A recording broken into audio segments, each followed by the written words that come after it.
오늘은 마태복음 19장 1절에서 12절까지의 말씀을 통해서 하나님의 의도와 허용이라는 제목을 가지고 이혼에 관한 규례를 조금 살펴보려고 합니다. 이제 좀 나이가 조금씩 드니까요, 주변에 이런 것들이 조금 보이는데 간혹 가정 상황이 좋지 않아서 이혼을 하신 분들이 있는 경우가 많이 있습니다.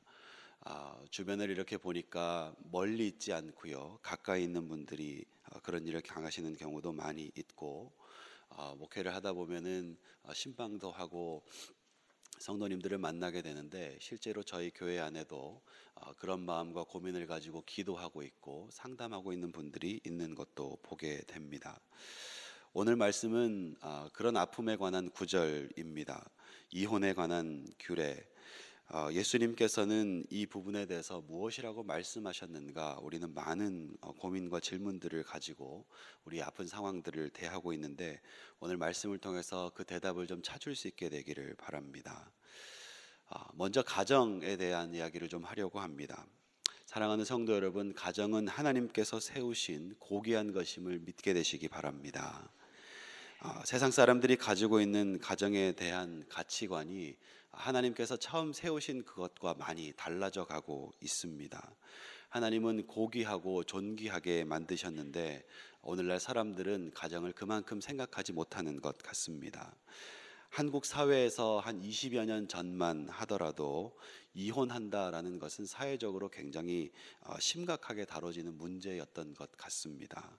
부부 사이에 무슨 문제가 있더라도 이혼이라는 단어는 그렇게 쉽게 내뱉을 수 있는 단어가 아니었고, 문화적으로 정서적으로 그렇게 하면 안 된다는 분위기가 참 많이 있었던 것 같습니다.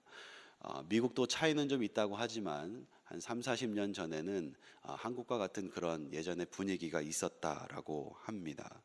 이혼이 매우 어렵고 신중한 선택으로 여겨졌던 시절이 있었다라는 것이죠. 그런데 요즘은 어떤 행복을 추구하는지는 모르겠지만 그 행복 추구하는 그런 모습의 한 방편으로 이혼을 선택하는 경우들이 많이 있습니다. 이혼하는 사람도 많아졌고 이혼하는 방법도 많이 쉬워졌습니다. 제도가 간편해졌다고, 또 사회적인 시각이 달라졌다고, 여러분, 우리가 이혼에 대해서 우리도 그렇게 쉽게 생각할 수는 없는 일입니다. 사람들의 마음속에서는 있을 수 있는 일이라고 하고, 어떤 사람들은 잘한 일이라고 하고, 우리가 보고 있는 TV, 영화 많은 곳에서 이런 것들을 가지고 그냥 재미난 이야기로 만들어 버리는 일도 너무나 많이 있습니다. 여러분, 이 사회적인 풍토 속에 여러분의 마음이 휩쓸리지 않게 되기를 바랍니다. 이런 분위기 속에서 여러분, 통계도 뚜렷하게 우리에게 많은 것들을 보여주고 있습니다. 한국은 해마다 11만 건의 이혼이 접수되고 있다고 합니다. 쉽게 얘기하면은 한 달 평균 9천 건에서 한 10,000건 정도 가정들이 이혼을 생각하고 법원에 그와 같은 소송을 하고 있다라는 것입니다. 미국은 한 해에 약 110만에서 120만 정도가 이혼을 한다고 합니다. 이것은 전체 사람들이 결혼하는 비율의 15%에서 약 20% 정도에 이르는 큰 퍼센트입니다. 100가정이 결혼을 하면 그 중에 15가정, 20가정은 쉽게 이혼을 한다라는 것이죠. 오늘날에는 특별히 이 이혼이 젊은 사람들에게서보다 함께 삶을 30년 이상 살아온 그런 사람들의 가정에서도 더 많이 일어나고 있다라고 합니다. 이만큼 이혼이 오늘날 사회에서 만연하게 일어나고 있다라는 것이죠. 그러다 보니까 미국의 한 저널리스트가 이렇게 글을 쓴 적이 있습니다. 이 땅에 아직도 이혼으로 인해서 고통을 겪고 있는 사람이 있는가? 대답은 아니요이다, 노이다 라고 대답했다라는 것이죠. 시대에 너무나 이혼이 만연하고, 캘리포니아의 어떤 이혼센터에서는 25불만 내면 이혼 소송을 해준다라는 광고를 하고 있으니, 사람들에게 있어서 시대의 이혼은 고통스러운 것이 아니라 그냥 삶을 살아가기 위한 하나의 방편 정도로 여겨지고 있는 시대가 되었다라는 것입니다. 왜 이 세상은 이혼을 그렇게 많이 고민하고 생각하게 되는 것일까?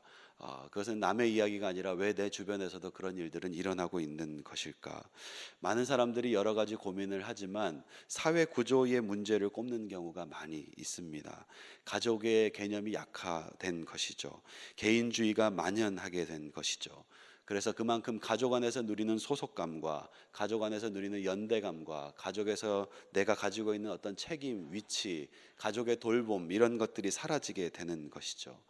가족 안에서의 그런 기능과 역할, 책임감보다는 내 스스로가 스트레스 받지 않고 그냥 편안하게 사는 것이 중요해졌고, 예전에는 전통이나 규범이나 어떤 종교적인 가치관들이 사람들의 이혼을 막아섰다면 이제는 시대의 흐름 앞에서 그런 것들조차도 용인되고 묵인되는 그런 시대가 되었다라는 것이죠. 그래서 오늘날 누가 이혼한다라고 얘기하면 막아서는 것이 주제를 넘는, 선을 넘는 일이 되어버렸고, 이혼한 것을 비난하면 여러분 비난한 사람이 이상하게 되는 그런 풍조가 우리에게 만연하게 되었다라는 것입니다.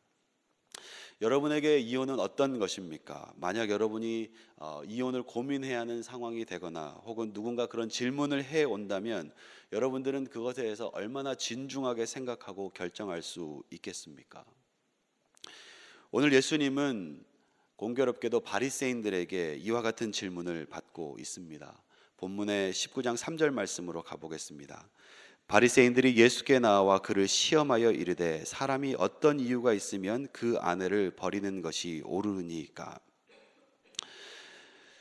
사람이 어떤 이유가 있으면 그 아내를 버리는 것이 옳으니까. 바리새인들은 예수님에게 이혼에 관한 질문을 하고 있습니다. 오늘 말씀에 바리새인들이 예수님을 시험하여 질문했다라는 표현이 있습니다. 이것을 볼 때 바리새인들은 지금 단순히 예수님으로부터 이혼에 대한 가르침을 원하는 상황이 아니라는 것은 우리가 쉽게 짐작해 볼 수 있습니다. 이 상황은 무엇입니까? 바리새인들이 지금 이 질문을 통해 의도하고 있는 것은 무엇입니까? 바리새인들의 질문의 의도를 엿볼 수 있는 말씀이 1절에 있습니다. 1절 말씀에 보니까 갈릴리를 떠나 요단강 건너 유대 지경에 이르렀다. 예수님께서 그동안 사역하시던 갈릴리를 떠나서 이제 유대 땅에 왔다라는 이 말씀이 있는데, 여기에 지금 바리새인들의 질문하는 힌트가 있다라는 것입니다. 당시 이스라엘은 우리가 쉽게 구분하면 3개 정도의 지역으로 나눌 수 있습니다. 우리가 잘 알고 있는 사마리아, 그리고 갈릴리, 그리고 유대, 이 3개의 지역이 바로 그것입니다. 사마리아는 우리가 아는 것처럼 이스마엘 자손의 땅입니다. 혼혈의 땅입니다. 그래서 사람들은 그 땅에 있는 사람들을 무시했습니다. 상종하지 않았습니다. 함께 이렇게 겸상하지도 않았고 그 땅으로 지나가지도 않았던 곳이 바로 그 사마리아 지역입니다. 갈릴리는 그에 반해서 조금은 유대에 속해 있는 곳이었습니다. 하지만 그곳은 여전히 이스라엘의 변방, 북쪽 땅이었습니다. 그곳은 가난한 자들의 땅이었고 세상의 어떤 많은 이 일들 속에 포함되어 있는 사람들이 아니라 그냥 자기의 삶에 집중해서 살아가는, 하루하루 살아가는 사람들의 땅이었습니다. 이 갈릴리에는 예수님이 태어나신 나사렛이 속해 있습니다. 성경 말씀에 뭐라고 되어 있습니까? 나사렛에서 선한 것이 나올 수 없다라는 표현이 되어 있죠. 그렇게 사람들에게 중요하게 여겨지지 않는 땅이 갈릴리였고, 무슨 일이 일어나는지는 세상에 그렇게 큰 변화를 만들 수 있는 곳은 아니었습니다. 또 한 가지 땅, 유대 땅이 있습니다. 오늘 예수님께서 들어가신 땅입니다. 유대 땅은 조금 다릅니다. 유대는 부유한 자들의 땅입니다. 학식 있는 자들의 땅입니다. 지도자들이 있고 종교인들이 모여 있는 곳입니다. 정치인들이 사는 곳입니다. 그만큼 이곳에는 사람들이 많이 모여 사는 곳이었고, 작은 말 한마디가 풍문이 될 수 있고 괴소문이 될 수 있고 시대의 흐름을 바꿀 수 있는 곳이었습니다. 예수님께서 당대에 위대한 선생으로 갈릴리 지역에서 사역하시다가 이제 요단강을 건너서 유대 땅으로 들어가셨다라는 것, 그리고 우리가 아는 것처럼 성경의 말씀에 유대로 들어가신 이후에 예루살렘에 입성하시기까지 예수님께서 많은 어려움과 고초들을 당하며 바리새인들과 사두개인들을 상대하며 그렇게 십자가까지 나아갔던 것들을 생각해 본다면 이제 예수님은 사람들의 주요한 타겟이 되었다라는 것을 알 수 있습니다. 유대 땅으로 내려오신 것은 그런 것을 의미하는 것이죠. 그렇다면 이 유대 땅에 어떤 일이 있었기에 예수님께서는 이와 같은 질문을 받으시는 것입니까? 최근에 유대 땅에서는 한 가지 사건이 있었습니다. 예수님께 세례를 베풀었던 세례 요한은 그 유대 땅의 총독이었던 헤롯의 재혼 사건에 대해서 바른 말을 하다가 목이 베어 죽임을 당한 바로 그 사건이 있었습니다. 세례 요한은 정치적인 이득을 위해서 그 동생 빌립의 아내였던 헤로디아를 자신의 아내로 맞았고, 헤롯 총독의 결혼이 잘못된 것이라는 그 의견을 피력함을 통해서 유대 사람들 사이에서 이 선지자로 명망이 높았던 세례 요한을 정치적으로 정치적으로 숙청했던 일이 있었던 것이죠. 그래서 이 유대 땅에서 이혼의 문제를 이야기하는 것은, 재혼의 문제를 이야기하는 것은 굉장히 예민한 일이었습니다. 세례 요한이 예수님께 세례를 베풀었고 예수님의 공생애가 3년밖에 되지 않았다라는 것을 우리가 기억할 때 이 사건은 멀리 있었던 일이 아니라 바로 전에 있었던 일이다라고 우리가 생각해 볼 수 있습니다. 바로 그 상황 속에서 유대 땅으로 들어간 예수님에게 바리새인들이 질문하는 것입니다. 이혼에 관한 규례 어떻게 해야 합니까? 재혼 어떻게 해야 합니까? 바리새인들이 이와 같은 질문을 할 때 속뜻이 무엇이었겠습니까? 예수님의 말꼬리를 잡으려는 것이죠. 예수님이 무슨 말을 하든지 그 말을 잡아서 예수님을 모함하려고 하는 것이죠. 예수님을 가능하면 죽일 수 있다면 그렇게라도 하고 싶었던 이 사람들의 마음을 생각해 놓고 볼 때 이 사람들의 마음속에 얼마나 나쁜 의도를 가지고 이와 같은 질문을 하고 있는지 우리는 볼 수 있습니다. 예수님께서 과연 이런 상황을 모르셨을까요? 이런 형편을 모르셨을까요?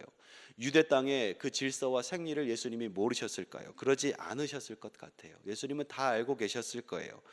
그러면 이 난처한 질문에 대해서 예수님은 어떻게 대답하고 있습니까? 오늘 마태복음 19장 5절에서 6절까지의 말씀을 우리 한 목소리로 한번 읽어보도록 하겠습니다. 함께 봅니다.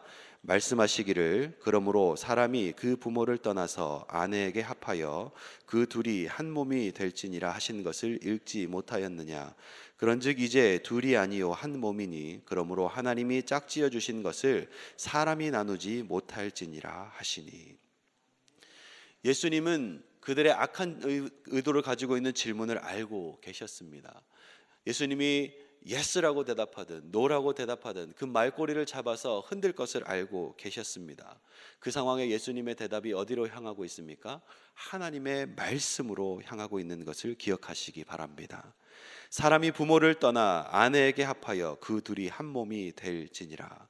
이 말씀은 성경을 연구하고 평생 읽고 있는 바리새인들이라고 한다면 누구나 알고 있는 창세기 바로 그 모세의 말씀입니다. 창세기 2장 24절의 말씀이 이와 같은 것이죠. 사랑하는 성도 여러분, 세상이 변할 수 있습니다. 문화가 변할 수 있습니다. 사람의 생각이 변할 수 있습니다. 그러나 그리스도인은 변하는 세상 속에서 변하지 않는 하나님의 말씀을 통해 시대의 대안을 제시할 수 있어야 하는 줄 믿습니다. 예수님께서는 오늘 마태복음 19장 5절 말씀에 이 말씀을 시작하시며 말씀하시기를 이라고 기록되어 있는 것을 우리는 볼 수 있습니다. 예수님께서는 시대의 풍조에 대해 말씀하지 않으셨습니다. 세상의 흐름에 대해 말씀하지 않았습니다.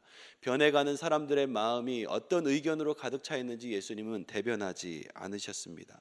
예수님은 절대 진리 하나님의 말씀을 선포하신 것입니다. 나라가 망할 수 있습니다. 여러분, 유대 땅도 망할 수 있습니다. 여러분, 하나님의 백성이 다른 나라의 속국에 속해서 그렇게 살아갈 수도 있는 것입니다. 하지만 세상의 형편은 변해도 하나님의 말씀은 시들지 않고 변하지 않는 줄 믿습니다. 그 진리의 말씀으로 예수님이 오늘 이 바리새인들의 질문에 대답하고 있는 것입니다. 오늘 말씀과 평행절을 이루고 있는 신약의 구절이 한 곳 더 있습니다. 마가복음 10장입니다. 이 마가복음 10장에서는 이 상황에 대해서 조금 더 구체적인 설명을 하고 있습니다. 마가복음 10장 1절에 이렇게 되어 있습니다. 예수께서 거기서 떠나 유대 지경과 요단강 건너편으로 가시니, 여기서도 예수님께서 요단강을 건너서 유대 땅으로 갔다라고 설명하고 있습니다. 무리가 다시 모여들거늘, 이제는 유대 사람들이 예수님의 주변에 모여들었습니다. 예수님께서 평생 사역하시던 그 갈릴리 호숫가에 있던 그 사람들과는 기본적으로 다른 사람들입니다. 그러나 예수님이 뭐라고 얘기합니까? 예수께서는 다시 전례대로 그들을 가르치셨다. 다시 전례대로 그들을 가르치셨다. 영어 성경에 보니까 as was his custom, he taught them.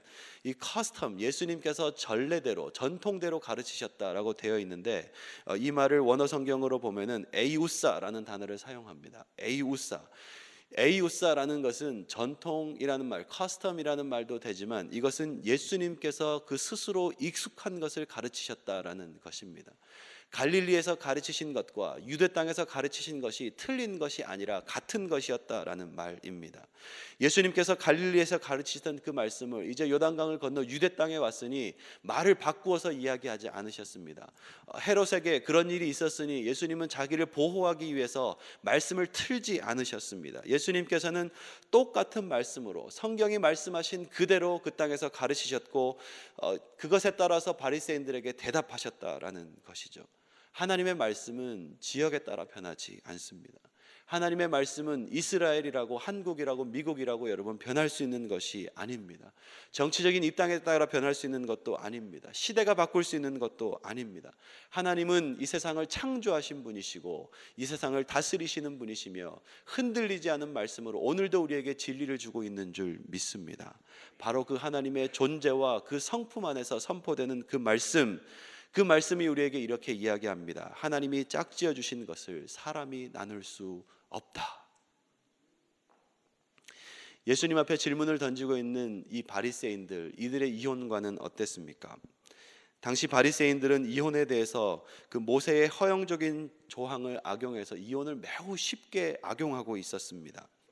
처음 모세가 이혼 증서에 대한 율법을 제정한 것은 이혼이 하나님 앞에 옳은 것이기 때문이 아닙니다.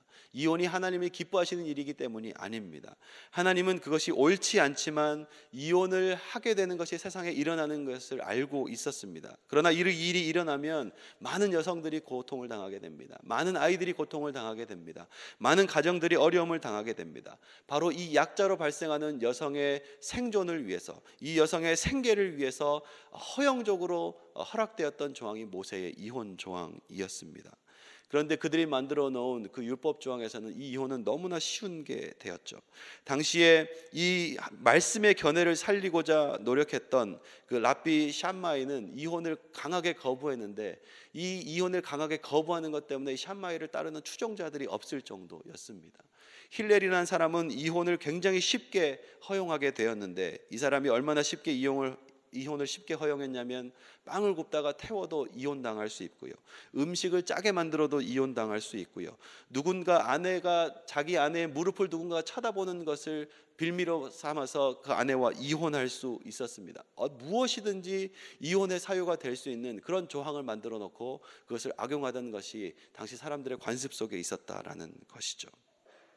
하나님의 말씀을 연구하는 사람들도 여러분 그 적용이 하나님 세우신 가정을 든든하게 하거나 부부의 관계를 돈독히 하는 것과 멀어져서 그것과는 무관심하게 자기의 육체적인 뜻을 따라 몸과 마음의 짐을 덜어내는 방법으로 적용하고 이혼의 그 허용적인 율법을 악용했다라는 것을 우리는 볼 수 있습니다. 사랑하는 성도 여러분, 우리의 마음이 이와 같이 되지 않게 되기를 바랍니다. 우리가 다 같이 하나님의 말씀을 보고 있는데 어떤 사람들은 그것을 틀어서 내가 편한 대로 보려고 합니다. 하지만 예수님은 변함없는 흔들리지 않는 그 말씀을 바리새인들에게 주심으로 그들이 이 세상을 어떻게 살아야 할지에 대한 진리를 알게 하십니다. 우리의 마음이 항상 주님과 같아야 할 줄 믿습니다. 한시라도 하나님을 붙들지 않으면 여러분 성경의 기록마저도 내 마음대로 내 뜻대로 바꿀 수 있는 것이 우리라는 것을 기억해야 합니다. 우리의 마음이 우리의 생각이 하나님의 말씀을 왜곡하지 않도록 이 아침에도 무릎 꿇는 사람들이 필요하고 주님의 말씀을 절대적으로 붙드는 하나님의 성도들이 이 시대에 필요합니다. 어떤 사람들에게 있어서 결혼이라는 것은 정말 힘든 것이라는 것을 저는 알고 있습니다. 특별히 이민사회처럼 가족들이 멀리 살고 있거나 자기의 친한 친구 한두 명이 주변에 있는 것이 참 어려운 이 환경이라면 내 가슴 터놓을 곳을 이야기할 곳이 없어서 그냥 남편 아내 하나만 바라보고 믿고 살고 있었는데 그 사이에 어려움이 생기는 일이라면 여러분 그 안에서의 갈등과 아픔이 얼마나 크고 얼마나 상심이 되는지 우리는 서로 아마 잘 이해하고 계실 것입니다. 하지만 여러분 이런저런 상황, 설명할 수 없는 아픔들 우리에게 있다 할지라도 여러분 하나님의 말씀이 그것을 옳지 않은 것으로 보고 있다면 여러분 그것이 우리의 고려사항이 될 수 없습니다. 이런저런 설명을 하기 힘든 상황 속에 이미 이혼과 재혼을 경험하신 많은 분들이 있는 것도 알고 있습니다. 여전히 그 아픔을 안고 살아가는 사람들입니다. 정말 기도하기는 하나님께서 그 마음을 긍휼히 여기시고 하나님의 은혜를 채워주셔서 주님의 허용적인 그 섭리를 따라서 그 삶에도 하나님의 은혜와 주님의 놀라운 은총이 가득하게 되기를 간절히 기도합니다. 오늘 혹 이 아침에 그럼에도 불구하고 가정의 어려운 형편 때문에 내 마음에 추스려지지 않는 그런 상황 때문에 이혼을 고민하고 있는 사람들이 있다면 여러분의 살아온 그 삶의 자리들을 우리 주님께서 다 안다라고 말씀해 드리고 싶습니다. 하나님께서는 여러분의 아픔을 알고 계십니다. 여러분의 상처를 알고 계십니다. 이 아침에 하나님께서 여러분의 마음을 찾아가셔서 긍휼과 또 하나님의 그 심령을 위로하시는 음성으로 함께 해주시기를 간절히 기도하고 축복합니다. 바로 그 하나님의 위로와 사랑 가운데 우리가 고민하는 것들에 대해서 이 답을 들을 수 있었으면 좋겠습니다. 너희가 이 말씀을 읽지 않았느냐? 너희가 이 말씀을 이미 알고 있지 않느냐? 시대의 풍조는 변하고 사람들의 생각은 변하고 저마다의 의견들을 가지고 이런저런 이야기들을 하지만 여러분, 우리가 붙들어야 할 것은 세상이 하는 말이 아니라 하나님의 말씀인 줄 믿습니다. 하나님은 가정을 축복하십니다. 하나님은 하나로 만드셨습니다. 우리가 믿는 사람들이라면 하나님께서 축복하신 것, 하나님께서 엮으신 것 우리도 힘써 붙들고 엮어야 하는 줄 믿습니다. 그 가운데 하나님의 축복이 있고 우리가 다 볼 수 없는 하나님의 섭리가 우리 가정 가운데 있는 줄 믿습니다. 여러분의 고민을 떨쳐버리시고 말씀을 붙들고 더욱 기도하며 하나님이 지키라고 명령하신 것을 힘써 지켜 주님께서 약속하시고 준비하신 모든 축복을 누리는 가정들이 되시기를 간절히 기도하고 축복합니다. 함께 기도하겠습니다.